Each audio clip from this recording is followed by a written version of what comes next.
Hi, hope everyone's well. It's podcast night tonight. It's Friday, and tonight we're talking about the evolution of gaming. We've got about an hour, so we probably won't speak about everything. Tonight on the panel, we've got myself and we've got Ben from North Cinematics. Ben? Hello.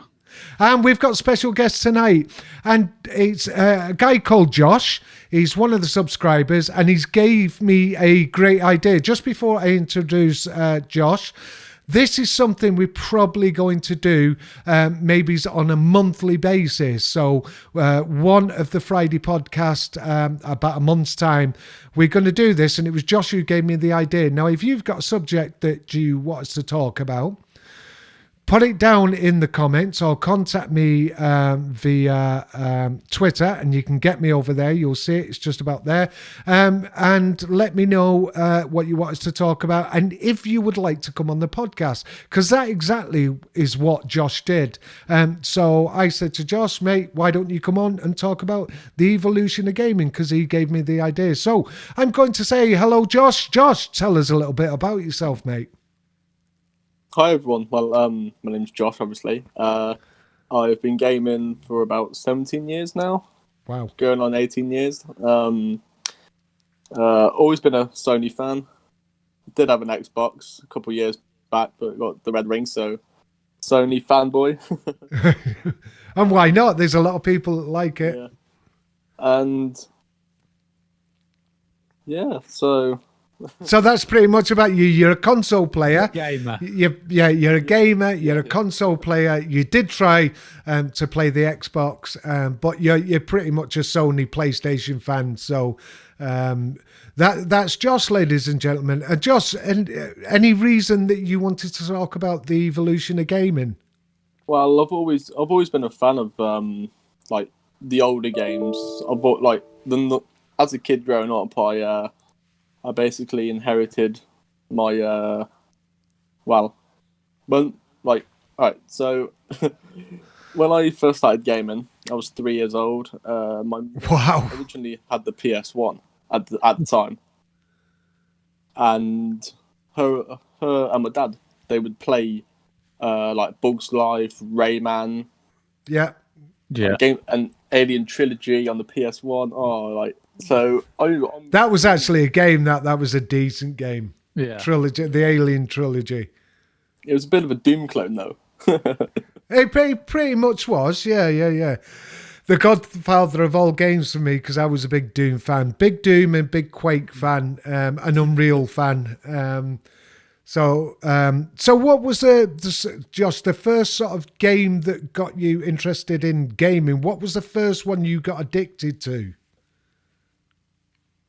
Most of the Simon B crew know this. Tekken 3. Wow. I think we were just talking before we came on air, and it's like, as soon as he said that, it's not a game I actually thought about, but Tekken was such a good game, and it was based on another game, Josh. Yeah, Virtual Fighter is where Bandai Namco, the creators of Tekken, got the inspiration from. Sega with Virtual Fighter. Which was a decent game in its own sort of mind, to be honest. So, Ben, what was the first game that you got addicted to? What was the game that made you decide that, yeah, I'm a gamer, I want to game? Oh, well. I mean, I actually played... I don't know whether anyone knows this game. I think it was like Gangs of London or something. It was like a game that was made in like 2002 or something. I remember It was like an 18-year-old game. I was probably like 5 or something when I played it. But I remember playing that and I was like, oh my God, this is like the most amazing game. Like how well modeled it was, and it was basically like GTA but set in London. In London, right? And it was really, really good. And then I probably went on to, I think I played like Bully on like PS2 or something. I've played a lot of games, a lot of different games. I used to play a lot of FIFA as well when I was younger, because my brother used to play that, and we used to do like split screen, and He'd always let me win because I always just get. Was he good at the game? Was he just good? Yeah, he's very good at FIFA. But I used to play a lot of FIFA, a lot of like FIFA Street, and then I went on to like Call of Duty after that. Probably played, like COD Finest Hour, Right? COD 1 Finest Hour, and then I went on to COD 2 Big Red one on the PS2, and then I started playing a lot of the COD games, and then I think I got into Battlefield probably. I think it was Bad Company. I think I played. The first one? Yeah, Bad Company 1, and then after that, I kind of started moving away from Call of Duty because I liked the larger scale. Yeah. And then Bad same. Company 2 came out, and that was like, oh, that was amazing. Played like the Vietnam DLC, and then Battlefield 3 came out in like 2011. That was like amazing. I remember playing that. Wow. Getting involved in. I got involved in the beta, and then really enjoyed that. Bought the game, and then after that, it was like Battlefield 4, and that was probably still my favorite first-person shooter. Really, I think that's still your favorite first-person shooter. Still my favorite. I don't think anything will really come close to that, unless BF6. I don't know, but we'll see. We'll see. I'm not putting too much hope in it because it is EA at the end of the day. And, yeah, exactly. Then after that, I just went and played different games, and then Battlefield 5 came out in, what was it, 2018 or something? I think so. And I don't even want to go there, mate. Yeah, and then that was a big letdown, and that kind of, I think I fell out of love of gaming then after that happened, because I kind of wanted it to be really good. It's weird how something like that can do that to you. Do you know what I mean? Your favourite franchise. Yeah. Do you know what makes a balls up or something, and then it actually puts you off gaming in general. Yeah. It did. I kind of thought, well, that was the franchise that I always kind of gravitated to. It was kind of like the pivot for my gaming. It was like Battlefield, and then after that, I think that's when I went over to tactical shooters, because I was kind of fed up of AAA games. And that's pretty much your genre now. Yeah, and then I just became like playing squad and Hell Let Loose, and then I think at the moment if I'm totally honest, like I'm starting to get bored of gaming. Like if it wasn't for like indie games and stuff, I'd probably. Because we need something, and maybe it's Battlefield 6 is going to be that thing. Can I just go to the chat just so people don't think I'm ignoring them? And please believe me, we're not ignoring you. Just want to say good evening to Mr. Cheeky D Waffle, and we know what the D stands for. He says, "Hey Devlin, can't wait to hear the stream. It's going to be a good one."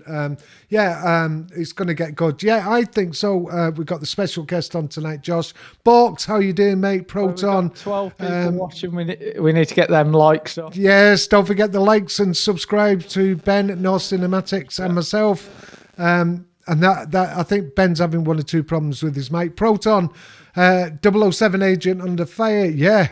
Emerald 90, I think sports games are bad these days. I have to agree with you there, Emerald. They've definitely not had the day, but something needs to change. I'm not into all this cut and paste, especially, hate to say it, with the FIFA games and the Madden games. They all seem to me just to be clones of the previous game. Hackerman, how you doing, mate? Really good to see you. Who else is on? Emerald is saying... Oh, and there's been a big controversy scandal about EA this week. Seen it? Yeah, apparently, I know it's not the evolution of gaming, but I suppose it is the evolution of gaming with these packs that they buy. I don't know about if you play FIFA, Josh, but I don't know if you've seen the controversy that's been happening, that apparently one of the EA staff have been selling guaranteed premium players that can be put onto their account. Wow. I don't know if you've seen that. No, I haven't. Yeah, apparently there's a member of staff from EA. He's been selling them apparently £1,700, and it did say pounds, so I suspect it's happening in Britain. And basically, they are you hook up with this guy, and he says, "Give me £1,700," and he literally just puts these people on your account in your game. So you get your Ronaldos, you get your Ronaldinos, you get your Johan Cruyffs. So yeah. Oh, someone put a dislike. I don't know, Cheeky D. I have no idea. It's probably one of NWI's chaps, but you know, things happen. So anyway, so in the 90s, I remember in the 90s when I was playing games, and I thought the graphics were absolutely amazing. But you see them now, and you see things like, let's go back to Battlefield, because I think in a first-person genre, I think Battlefield nails it with the audio and the graphics. But I think there's a problem with that, is that I think the game suffers because of that. I don't know what you boys think, but I think I would personally rather have a game that runs well, I get a decent frame rate, than have, you know, stunning, beautiful graphics and sound. I don't know about you boys. I see what you mean with that, and also hello. Oh, here's Stealth. Josh, let me introduce you to one of the other panel. Stealth, Josh, Stealth. Hello, Stealth, mate. You did call him quite stealthy there, didn't you? Well, apologies for that. I'm usually not able to make the half 8 start, so I get it as soon as I can. We did say that at the pre-chat. Right, okay. So I think, and this might be controversial. And how are you doing, Slavic? Sorry, mate. I meant to say hello. One shot. How you doing, Dave? Now I know who you are. So I personally think, even being a PC gamer, and Dave knows it because he knew when I had my first shop, that is One Shot. I know this guy from years and years ago, and he knows when I had the first shop. So a lot of people think that the epitome of gaming was PCs, which it was at one point. But I think that what brought gaming to the mass market was consoles, and I think it was a PlayStation 1 that did it, in all fairness. Yeah, I mean, this is the thing. PCs are the gaming powerhouse. There's no denying that. But the mass market for gaming is consoles. Why? Yeah. Because back when they came out, you compare A and B, no contest. Consoles, on the whole, have always will be, in my opinion, be cheaper and far more accessible than high-end PCs, essentially. Yeah. And every game will work on that console because they're made for that particular console or that genre of consoles. Yeah. Whereas PCs, as it goes on and on and on, you have to upgrade all the time. So you can have a console for 5-6 years, and it will play whatever game is released for that console. Now, on a PC, it might play, but sometimes you might not get a good experience. Yeah, that can happen. Well, that's the thing, what you were saying about keeping up. That is annoying about PC. But then again, on the positive side is, you know, if you want to play it in a better looking fidelity or whatever, you can upgrade it. But then it's that thing of like keeping up to date, because I know, like, I'm looking at it now, I'm like, oh, maybe I need to get, you know, something. I need to get the new CPU, or I need to get the new graphics card. And it's just always that thing, isn't it, of keeping up? And that's always annoying. But yeah, it does have its positives. But then I do want to start going back into console gaming, because I do kind of just enjoy that thing of, I know you can play. So do I. Just chill out, just lie back, turn on. Yeah. And that's funny, because it goes in with what Emerald's just said there. Do you have to set up the buttons on PC as well? So there is a generic sort of layout on every particular game. So you have the WASD for front, back, left, right. Left click is shoot, right click is aiming. But you can assign different buttons to different specific things to do on a PC.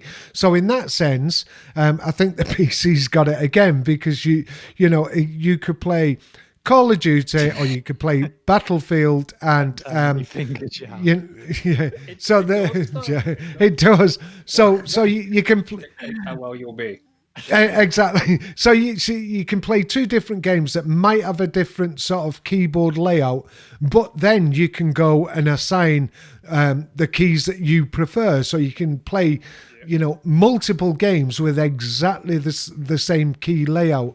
But PC gaming, even though people think that we've got the edge because it's a lot easier with a mouse to aim, it is. But there's so many buttons that you've got to press at some point. And, when you get into sort of a fast firefight, it can be a little confusing sometimes. And for me, it's all down to muscle memory now. My fingers just know where to go. Well, I remember you doing that video, Devlin, when you first got the PC, and I remember you asking people like, hell, yeah, and that was me. That was me. I used to be a PC player, but I'd play. No, I used to be a PC player. Then I went to console. But I used to, my left right. I used to use the up and down, arrows, left right arrows. I never used a WASD. Never used it. So yeah, it was a learning curve going back from PC to console, then going back to PC. I struggled. So let me just pop over to Josh as our guest, and he's not getting too much airtime because we sort of hog it. So Josh, someone asked me earlier on, I think it was actually Emerald. He was talking about the evolution of gaming, and he said, what about what we should expect for the future? What do you expect for the future of gaming? Because we've got VR. I don't know if VR become more prominent. Just your views on what you think should or would come to gaming in the future. Okay. Well, I feel like we need games. Well, yeah, we need games to be finished before they get a release date. Agreed. Definitely agreed. Yes. Like we've seen it with Cyberpunk. Oh yeah. Like I was planning. Yeah, I do it all the time. I was planning on getting that game, but I'm gonna wait till price goes down or until it's fixed. Because although I might just wait till PC because I haven't got PC yet. Plus, I heard it's awful on PS4. It's been pulled from PS4, hasn't it? PS5, sorry. Yeah. Oh, yeah. It got pulled really quick, did it not? Yeah. It's completely gone from it now. Yeah. And I feel like games should be like console exclusivity should just be thrown out the window, like for games. Oh, yeah. Correct. Agreed. I hate exclusivity. So do I. Yeah. It just causes negativity between and console wars, really. Yeah, I hate that console wars. Yeah, It's cringe. It's really unfortunate because you can see why it's done from a business perspective, but How you doing, Mike? really just crappy. I mean, for example, I'm a massive Soulsborne fan. I'm in a position where I really want to play the Demon Souls remaster because I never got the chance to play the original. But to do that, I need to invest in an entirely new console. Am I willing to fork out several hundred quid to do that? I fucking hope not, mate. Like even with fighting games as well, though, Guilty Gear Strife, that's a new anime fighting game 2D. I don't know if you guys have heard of. No, I've no, definitely not. Tell us about it. Let us know. Well, that had its beta, and there was a lot of feedback regarding the servers. So they pushed the release date from April to June to just get it perfect for release, which is really good. And also, not Harry Potter, but it's Hogwarts Legacy.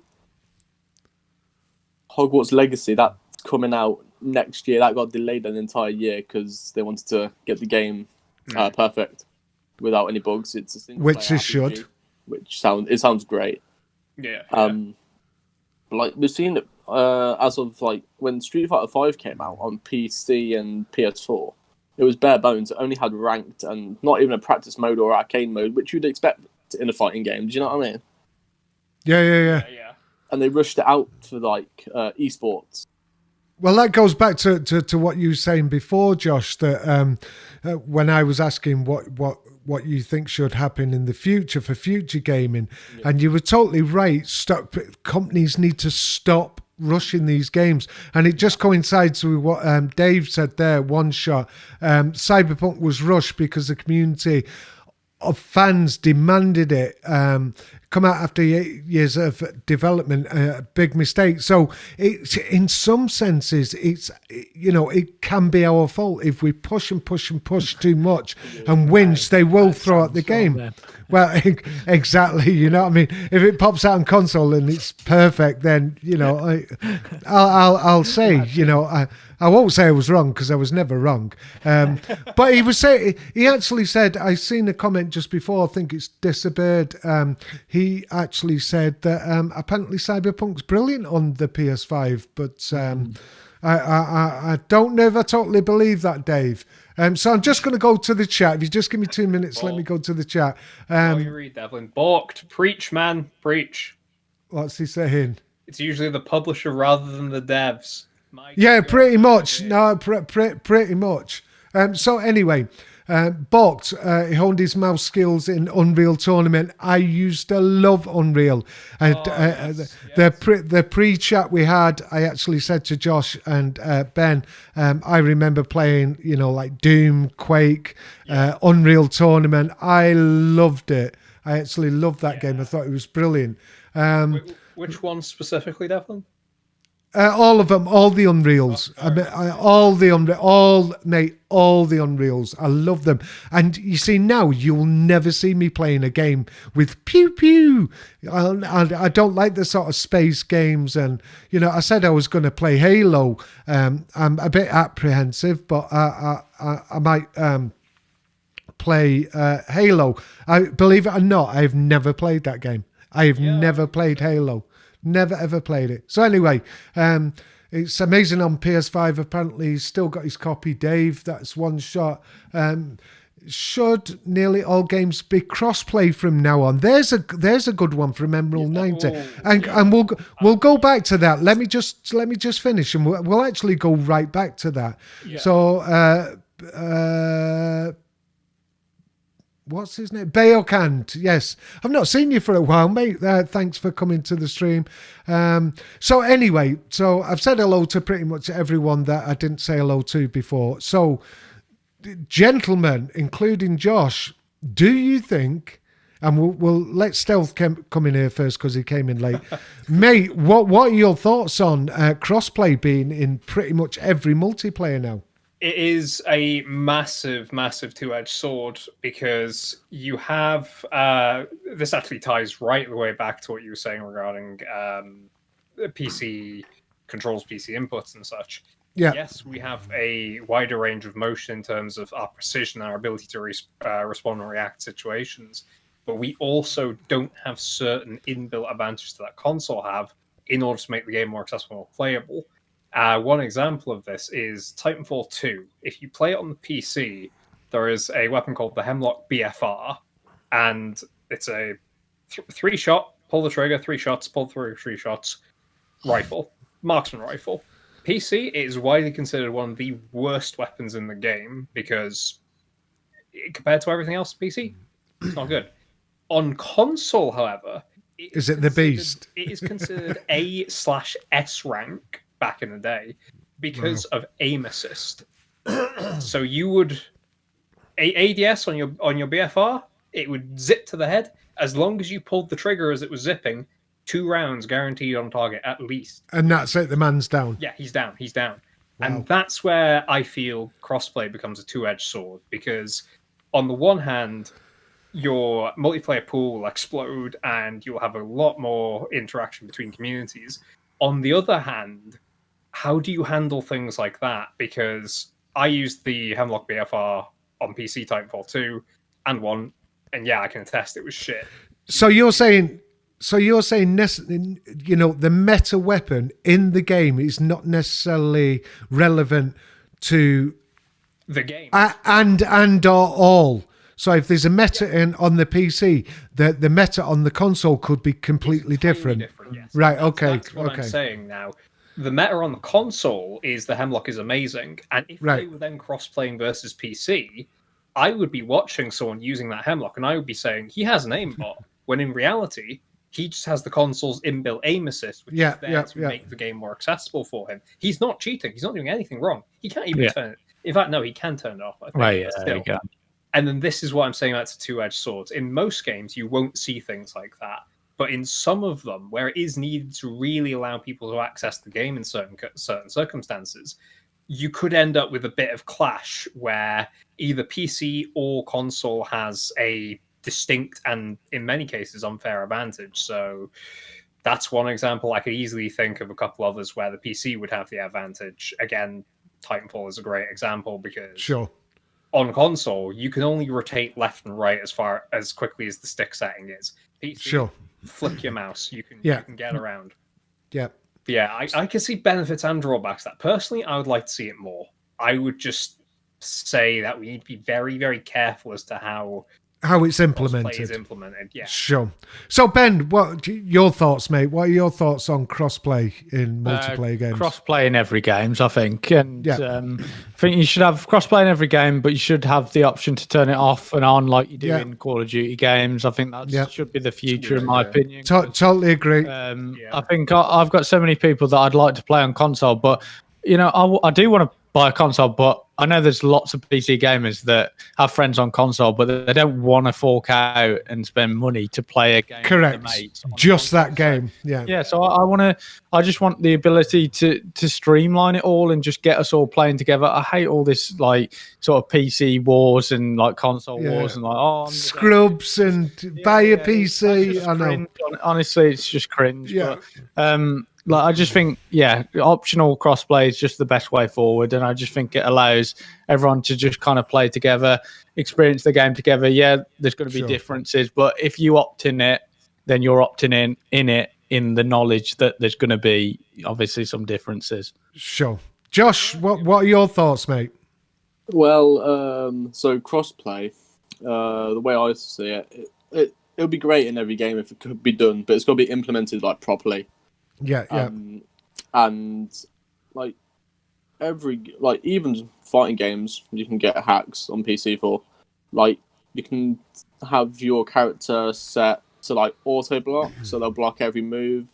Punish every move that is blocked. Escape throws perfectly without even having to press anything. Just by changing the game with hacks. Well, that leads me into something then, Josh. Right? Okay, so, if it's implemented correctly, crossplay, I think we all agree, works and would work. And I think one of the advantages is that you would always find a game when you're playing, because sometimes, believe it or not, Josh, trying to find a game on a PC is really hard, but I've been playing Call of Duty the last 2 games, and I've been able to find a game every single time. Now, if I'll go on an older game that I play, and yes, because it's older, there won't be as many people playing. But if I believe if there's cross-play, then I'm more likely to be able to get a game. I don't know if you think that's relevant, Josh. No, like I would actually agree with that because like if crossplay was implemented to more fighting games, then because PC it could run Tekken amazing. Like Street Fighter 5 got had crossplay implemented. Okay.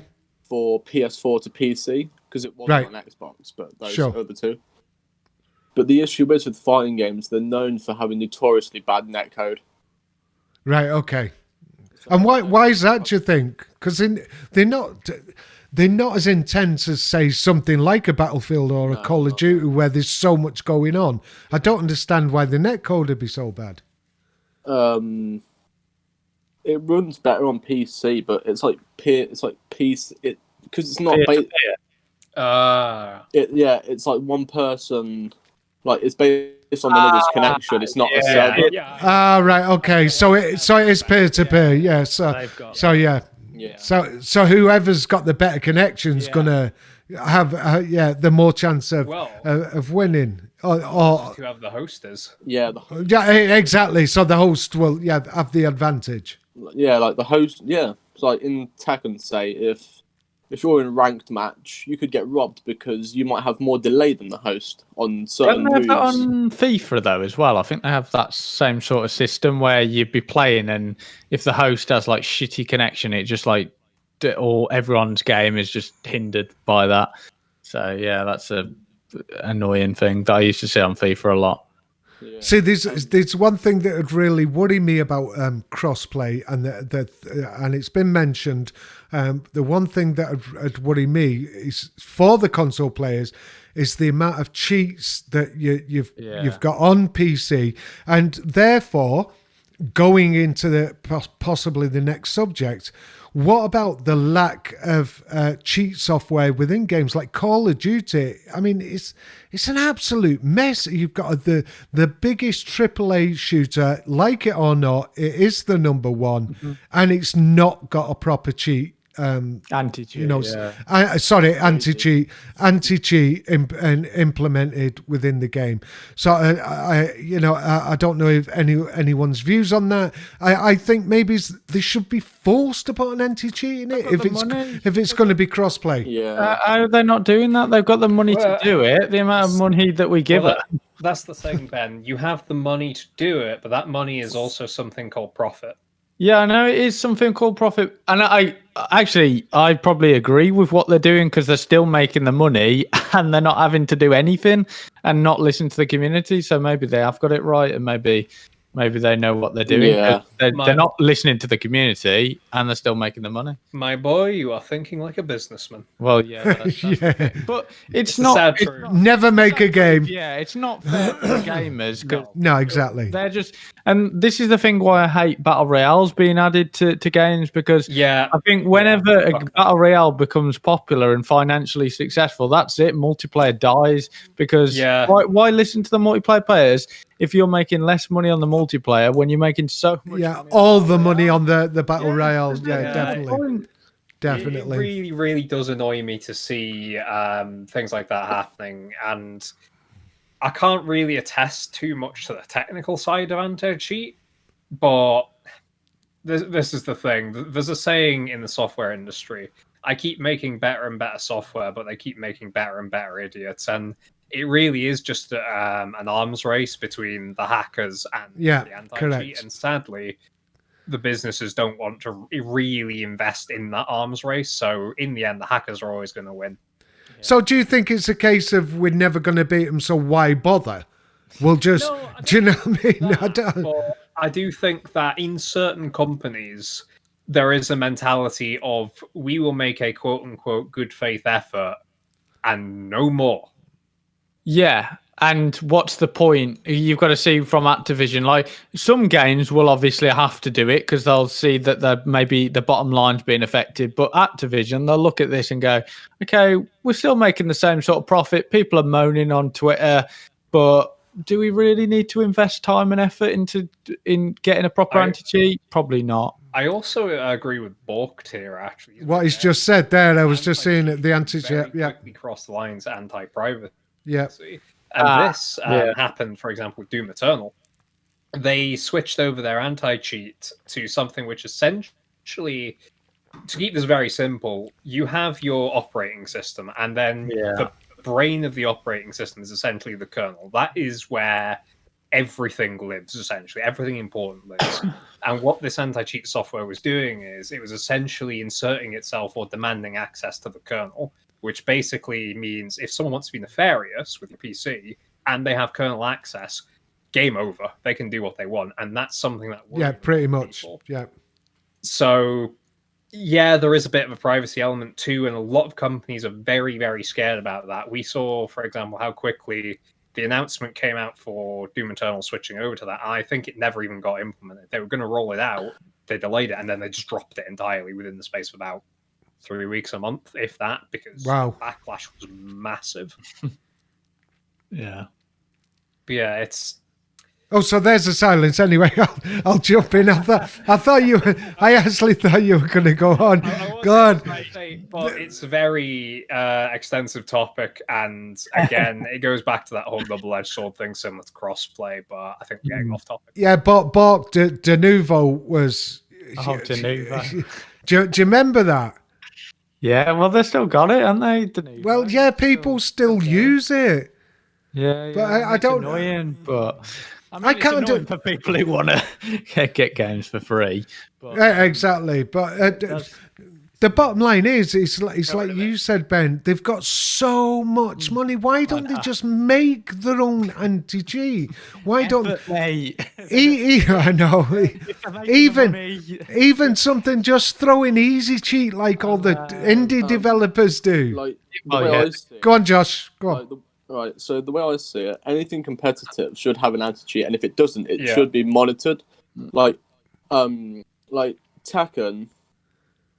the reason, like fighting games in general, actually, the offline mode is what's played the most. Like Right. Because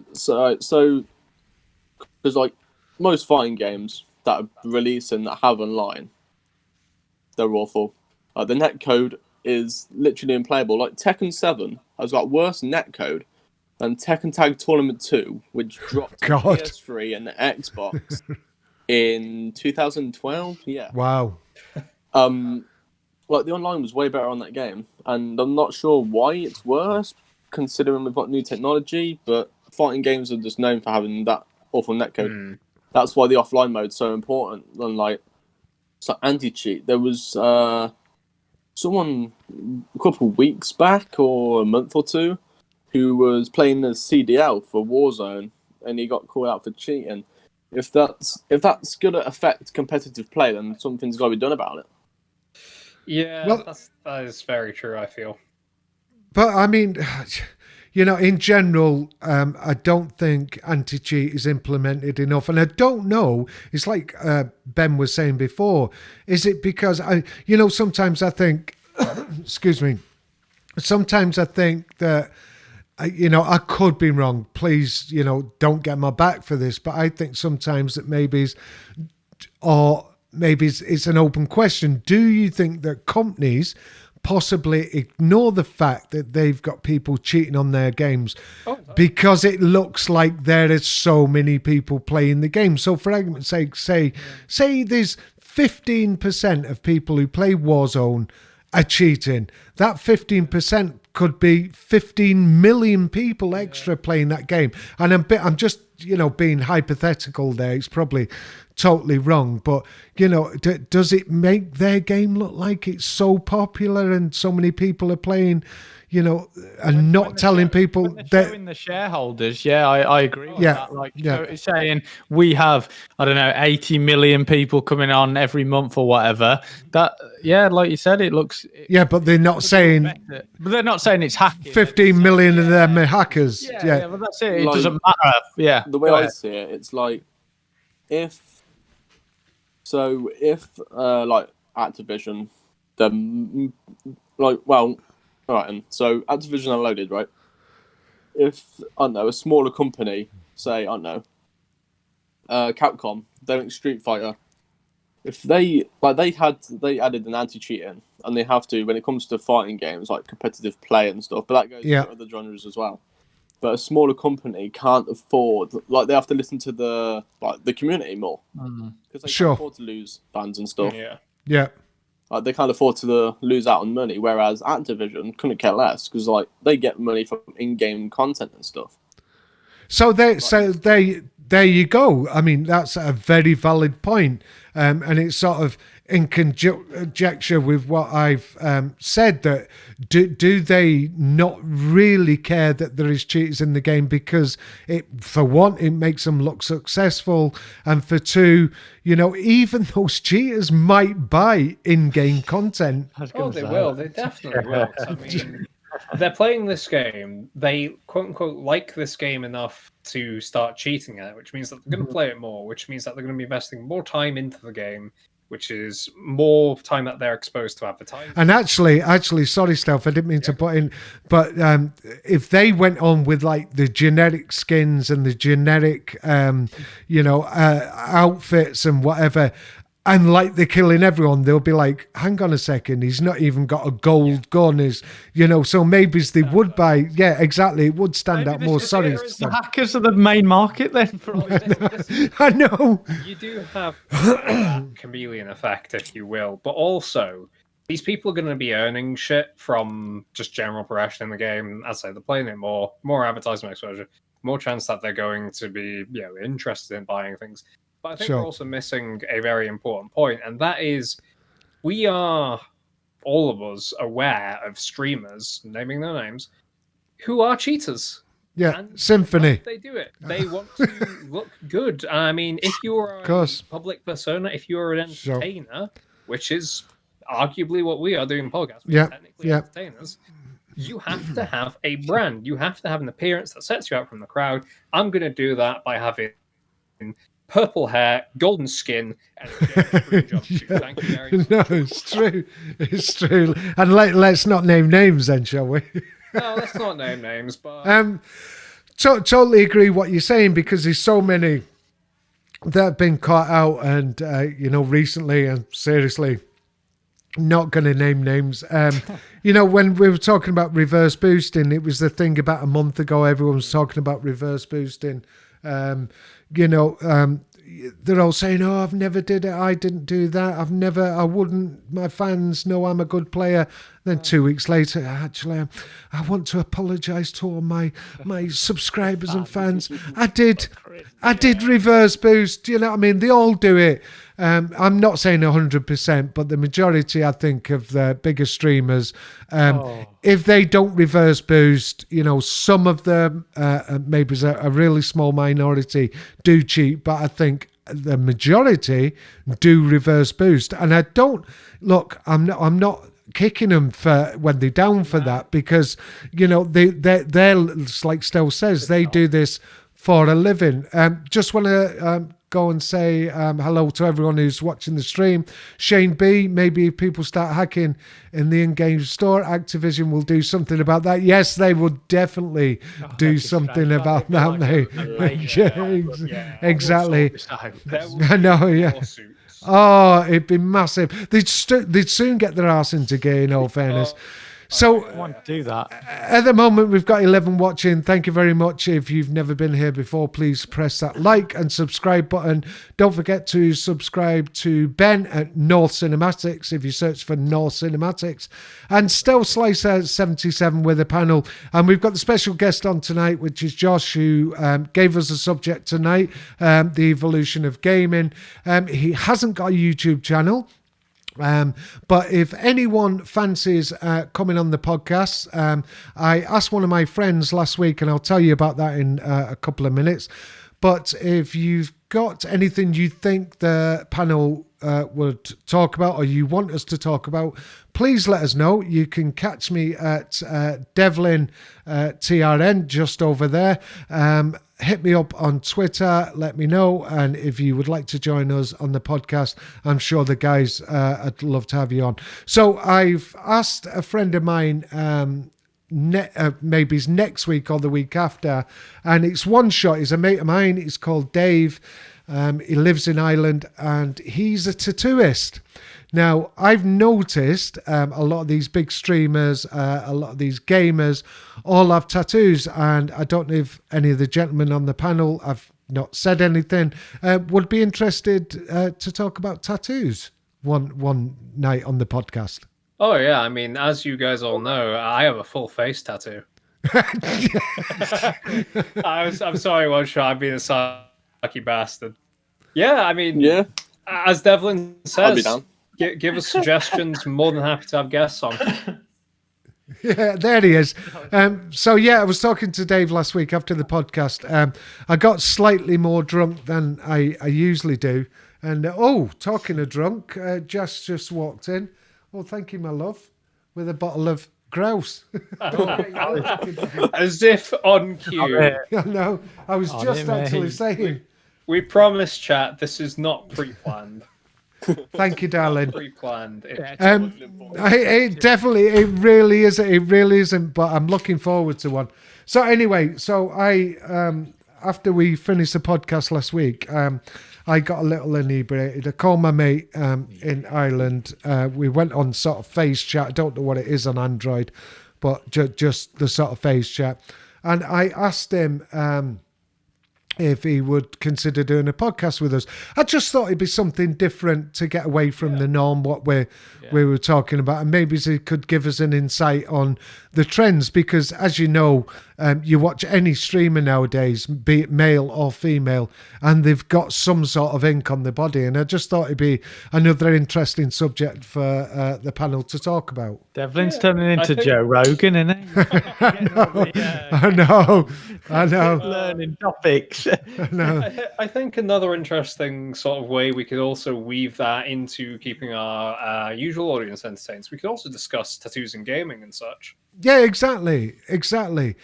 Because there's this, the evolution of gaming. Because I've seen Jeff Braddock. I don't know if anyone follows him on Twitter. He's the community manager for Battlefield, and he's shown, he was shown a tattoo from like 7 years ago. And Jeff Braddock's a quite hefty bloke. That's my nice word for FAT. You know what he was showing off? It was a tattoo, and it was a tattoo that said EA. And I was like, mate, I'd be embarrassed. It was he's inked himself, his body, he's put a mark on his body for life. Electronics Arts logo. I don't think that was a tattoo. I think that was a brand from Satan himself. Yeah. I wonder where they're still lying in the actual most hated companies to work for nowadays. They won it 2 years in a row, didn't they, at one point? Yeah, they consistently end up... They're always I'm up not going to there. get into that. I'm not going to get into that before I go off on one again. I know, yeah. Go on. It hasn't been good since like the 2000s when they used to work with Black Box and stuff, working on like the Need for Speed Underground games and stuff like that. Mate, they fell from favour with me way before that. They First existed. when in all fairness, I've got to be balanced about this. When they first came, I honestly think to a point and to an extent, gaming wouldn't be here as it is at this moment in time without companies like EA.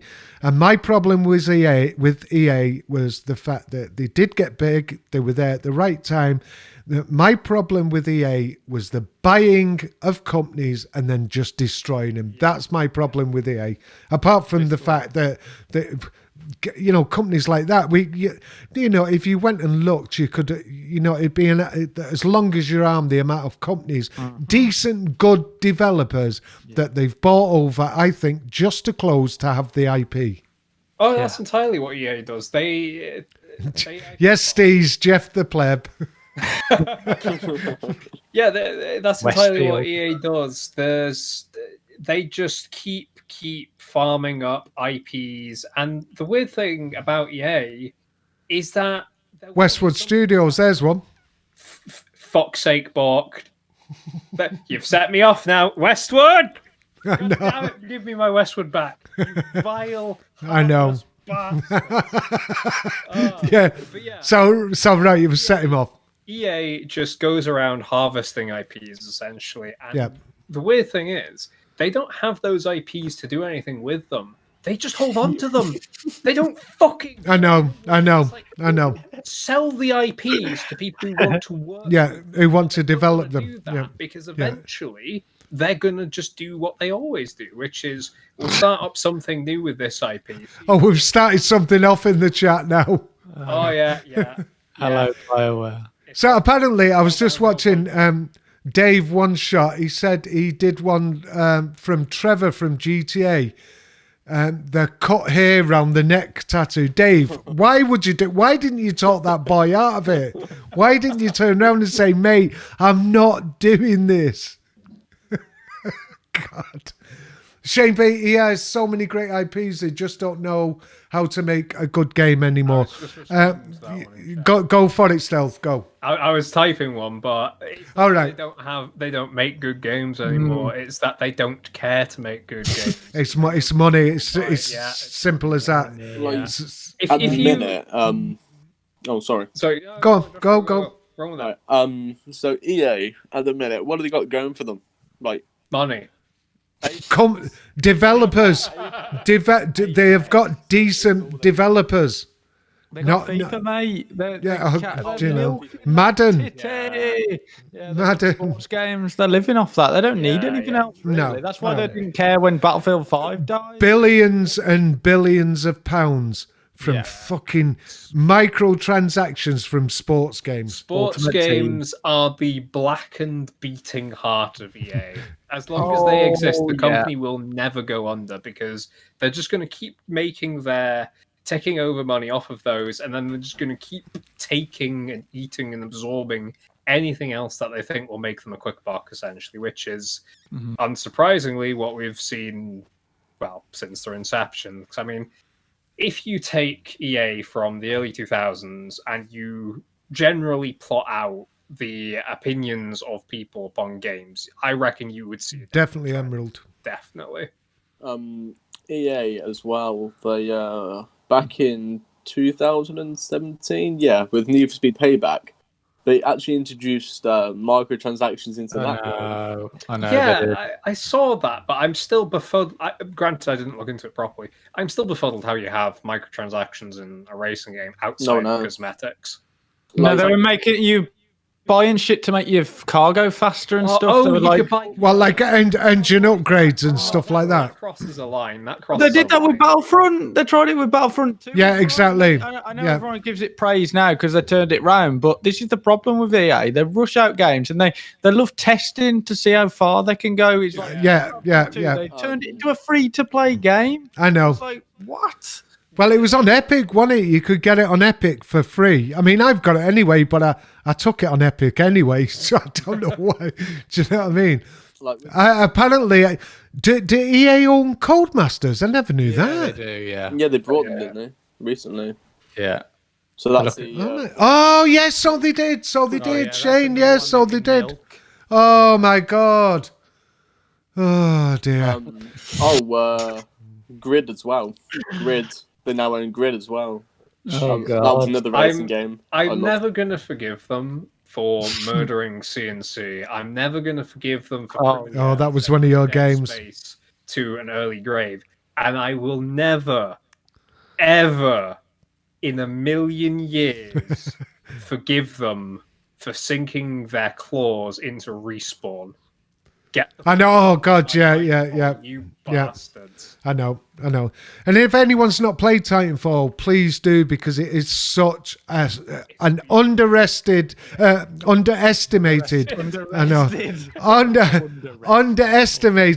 brilliant game. Titanfall is up there with Battlefield for me. I love Titanfall. I'm rubbish at it. Nearly said shit then. I'm rubbish at it. There you go. I'm not very good at it, but what a good game. What a fantastic game. Titanfall. I'm happy that it wasn't. I'm happy that they actually brought the second one out to PS4 as well, because the first one only released on. Did it release on PC as well? Yeah, have you seen that Stealth Steez in the chat? Yeah, mate, it was, and that I was actually going to suggest for our sort of going forwards now. We've spoke about all this shit with EA. Yeah. But why don't we spoke about Titanfall. Titanfall is a very advanced game in terms of the physics, the graphics, storytelling, the actual engine in and of itself, how it works. All this. Why don't we turn it all the way back and go right back to 90s, 2000s, and talk about what games did we think back then were stupidly advanced compared to now? And they'd be like, mate, I can run that on a toaster. Mate, Serious Sam. Yeah, fair point. Does anyone remember Serious Sam? It was so good. Look. Experience with like old games, compare them to now, but I believe like Tekken, to be honest with you, Tekken was fantastic in its day. Released in 1998, and for the time, it was up there. Out of this world, yeah. Yeah. And like we were saying before, the Unreal series, I thought that was amazing for its day. The graphics and sound engine was out of this world in its day. One series that I always remember as being Project IGI. Can't remember that. No, Half-Life, definitely. One that sticks out in my mind Just is the MechWarrior franchise, because that came about back in the very early days of 3D. That was your thing, wasn't it, Stealth? Oh yeah, MechWarrior was and forever will be my thing, but I don't know Devlin, but if you can get an image of MechWarrior 2 and put that up on stream, and just to show the point I'm trying to make, we're talking like 20, 30 polygons per mech in a flat painted landscape. And back in the day, because you just had to use imagination to fill in the gaps, you thought it looked fucking amazing when you're blasting away with each other with just these, as I said, 20 polygon robots. And I look at that now and I'm like, I can't look at this without my eyes bleeding. And I compare that to mech games like Titanfall, MWO, and similar. And you just look at them and you just like, this is so shiny. But then you think back, I can't actually get a decent picture. No. It's like it's that small, all the pictures. It's too pixelated. But if you Google it, if people Google it, they'll see how, in its day, you thought that was amazing. Yeah, when people say retro, this is the type of shit that they're talking about. Like, how you doing, Nicole? Nice to see you again. You needed hardware acceleration just to run this thing. It was that cutting edge for its time, and that's what it was. But evolution of graphics and such, that's something that always comes to my mind when I think about the evolution of game. I tell you, Dave will probably know when Diablo 2. Yeah, exactly. Diablo 2. When I had my first shop, I dabbled in hacking PlayStation 1s. Used to buy the Wii, I forget what they were. And it was basically 2 bits of wire, and you had to put them to one point and another point. And I was chipping. That's what it was. Chipping PlayStation 1s. And I was crazy about the Tomb Raider game. Yeah. I played the shit out of Tomb Raider, the first one. Yeah. I thought it was awesome. But I look at it now and, look at some old footage, and it was clipping through the walls, and it was so clunky. It was horrible. I played the shit out of that game. Something I always remember about Baldur's Gate is the textures. And when you get bad geometry and like the shadows don't work, like it's having a fit. It was a charm that we will never see again. And it was horrible, but you loved it because I think this is something that is a bit sentimental. But back in the day, you had to have the imagination to fill in the gaps. I think so. But nowadays, it's all explicitly shown to you, and for one thing, that's a mistake. But I think back in the day, Stealth, though, it was bad. Then it was absolutely amazing. I mean, you didn't think it was bad at the time. You thought, this is absolutely fantastic. Whatever game you were playing, a 2D scroller, whatever, and then suddenly you got 3D. However horrible it looks now, it looked absolutely amazing in its day. Yeah, it did. It really did. Syndicate. Oh, I remember Syndicate. Yeah. God, Dave, you're coming out with them. Like one game for me on the PS1. Go on. Looked amazing was Rayman 1, the first Rayman. Rayman. Yeah. Never played that. You never played Rayman? No, I never ever had any of the early consoles. I was PC all the way up until 2012-ish. Yeah, 2012. Sorry. Go on.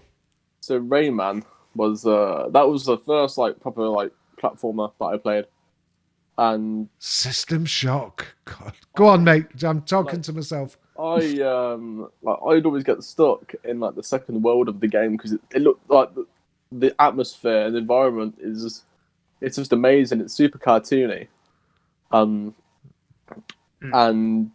the difficulty, oh my god. The first Rayman game is harder than all Mad. the Bandicoot games. I really think that. Do you know what? Just before we finish off, you know what? This might be controversial as well. Do you know what I just didn't like, even a gamer back in the day, is the Nintendo games. You know what? You can keep your Marios for me. I just didn't like that. So I know I don't care. I don't into that. Whoopie doo. It's a guy jumping over a fucking flower pot, whatever it was. I was just going to say, did anyone play the Getaway games? Because that was a good Getaway. game. Oh mate, The Getaway. Was that not? Oh, was that not like Driver? Monday. This was what I was trying to say earlier, but I got it wrong. It's the Getaway game. Yeah, it's like and GTA in London, mate, and they were going to bring out this new one. On Yeah, I think I remember that. And they scrapped it, and I remember playing it. I was like, this was so ahead of its time. That was like GTA, but in London. Right? Yeah, I remember that. I remember that. Definitely remember that. Yeah, it was sad that they actually got rid of it, but I don't know what happened to it. It kind of just died. Speaking. Thank you, Scott Jordan. Yes, thanks a lot. I have plenty of shirts like this, mate. Anyway, gentlemen, we've gone the hour. Yes, we've gone the hour. We like to keep an hour. First of all, I want to say thank you, and I'm sure Josh will say something just to finish off. Josh, I really appreciate you taking your time and coming on tonight, and thank you for the subject. Thank you for having me on. Actually, I've never done an actual podcast thing, and it was good. It was great to be a part of it. I'd love to be in more. It's not as nerve-wracking as you thought it would be, is it? Getaway 2002. Mate, But that was one of the first games I ever played. I shouldn't have Getaway. been fucking 18, but it was awesome. So, Josh, don't go away because we have a little chat after we've finished. So don't go away, Josh. What a game. Yeah, Getaway. Dave will know one shot.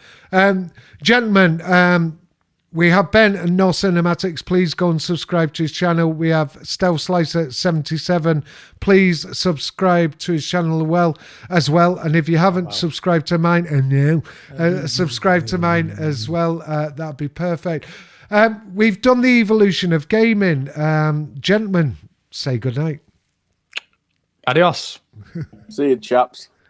Yay! Guys, we're still trapped in COVID hell 2020 part 2, but love you guys. See you next week. Stay in touch. And thank you for anyone who's watched the stream tonight. Everyone who's come on live, really appreciate it. And if you're watching us afterwards, thanks for watching and subscribe to all the channels. Really appreciate that, and good night.